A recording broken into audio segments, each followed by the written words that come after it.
The grand mansion of Alexander Vance stood tall at the edge of the city, its glass walls glistening under the golden morning light, a symbol of power, wealth, and solitude. Alexander, one of the most respected and ruthless millionaires in the corporate world, had built his empire from nothing but ambition. But despite his success, his home was cold, filled with silence, echoing only the sound of ticking clocks and distant footsteps of the few staff members who worked quietly to avoid disturbing the men of wealth. His young son, Ethan, barely 6 years old, spent his days surrounded by toys he never played with, screens he never smiled at, and the empty luxury of a life that had everything but love. Alexander's business trips were endless. He believed giving Ethan the best life meant buying him everything, yet he failed to see that what the boy needed most was time. That morning, after weeks of travel, Alexander decided to surprise his son by coming home early.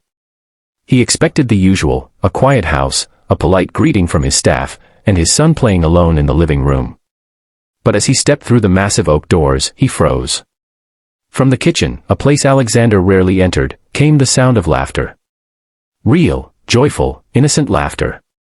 The sound startled him because it had been so long since his house echoed with something so pure. Curious, he followed the sound, his polished shoes tapping softly against the marble floor.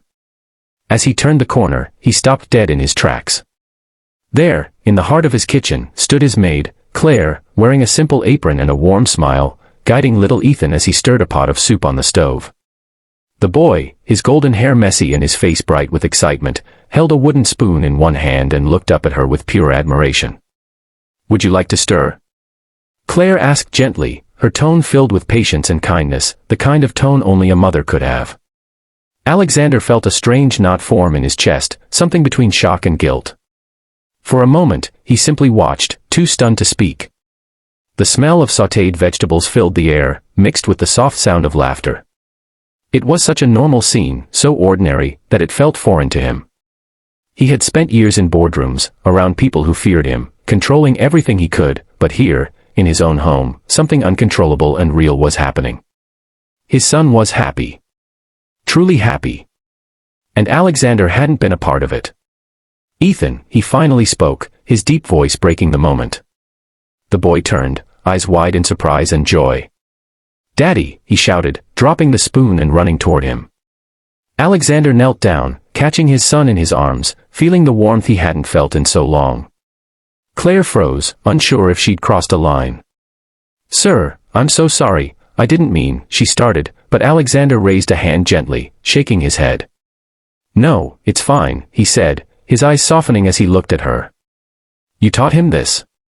She nodded nervously. "He wanted to learn something new, sir. He said he wanted to make you breakfast when you came home." The words hit Alexander harder than he expected. He looked back at the counter, where small, clumsy attempts at cooking lay scattered, and realized that his son had been waiting for him in his own way. Not with expensive gifts, not with rehearsed manners, but with love. "Well," Alexander said quietly, his voice trembling slightly, "seems like I've been missing the best part of home." That day, instead of heading to his office or checking his emails, Alexander sat at the kitchen table for the first time in years.